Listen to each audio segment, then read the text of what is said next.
Satu pelan tindakan bagi menangani masalah ketagihan internet dalam kalangan masyarakat terutamanya pelajar sekolah. Laporan Malaysia Antara Negara mencatatkan kadar ketagihan internet yang tinggi dalam kalangan murid dan pelajar sekolah. Buletin TV9 turut mendapatkan pakar psikiatri. Kami hanyut dalam lautan maklumat tanpa panduan. Ketagihan gadget merupakan serangan senyap terhadap generasi muda. Malaysia pernah berada di tangga ketiga dalam senarai negara dengan kadar ketagihan gadget tertinggi. Kehadiran generasi fasih digital menyebabkan dunia pendigitalan semakin pesat. Dunia pendidikan kini lebih banyak menggunakan telefon pintar, komputer dan tablet berbanding buku teks dan buku latihan. Ia jabatan antara peluang dan kejayaan. Setelah dikaji, banyak kesan positif terhadap pendidikan. Antaranya, pelajar membuat pembentangan melalui aplikasi Canva. Seterusnya, pelajar juga boleh berkongsi maklumat dengan rakan-rakan yang lain menggunakan social media seperti Instagram, TikTok dan WhatsApp. Selain itu, pelajar juga boleh menggunakan aplikasi ChatGPT untuk mencari idea. Di samping itu, pelajar juga boleh mengulang kaji menggunakan AI. Maka, pelajar tidak bergantung dengan satu sumber seperti guru dan buku teks.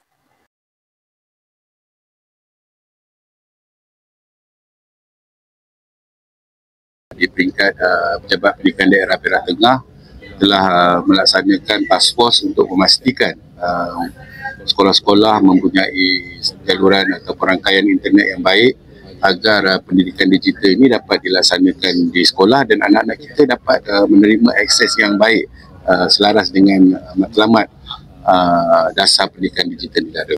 Menurut kandungan Dasar Pendidikan Digital DPD, terdapat 6 teras antaranya ialah murid fasih digital. Apa itu murid fasih digital?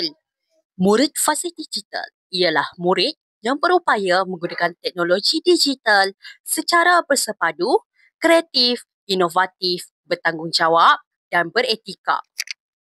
Mengapa perlu fasih digital? Untuk mencipta dan menghasilkan inovasi. Sebagai contoh, Pasaraya di Finland telah memperkenalkan pemegang pintu bebas tangan yang dibuat daripada bahan mentah gitar semula serba boleh yang dihasilkan dari sisa pembungkusan plastik pengguna yang disusun dan dikumpulkan dari isi rumah. Menganalisis data secara saintifik. Sebagai contoh, menganalisis data secara saintifik dibuat berdasarkan fakta atau bukti. Menggunakan data yang dikumpul secara sistematik. Melibatkan pemerhatian terhadap corak atau perubahan. Menyokong atau menolak hipotesis. Memberi kesimpulan yang logik dan boleh diuji semula. Menyelesaikan masalah dan berkomunikasi. Berkolaborasi dengan berkesan. Sebagai contoh, berkolaborasi dengan berkesan ialah berkomunikasi terbuka dan jelas. Pembahagian tugas yang adil, saling menghormati dan mendengar pandangan, saling membantu dan menyokong ahli kumpulan, bekerja untuk matlamat yang sama. Visi DPD ialah melahirkan murid fasih digital yang berdaya saing menerusi peningkatan pengetahuan, kemahiran dan nilai. Antara objektif utama DPD ialah melahirkan murid fasih digital untuk memenuhi era digital.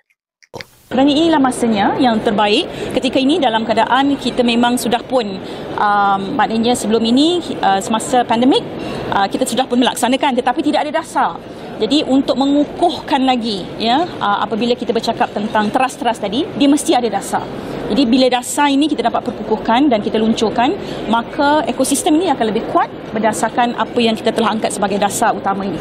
Sekian saja daripada saya, Ahmad Syakib bin Ahmad Syamil, wartawan Krun Sumderi.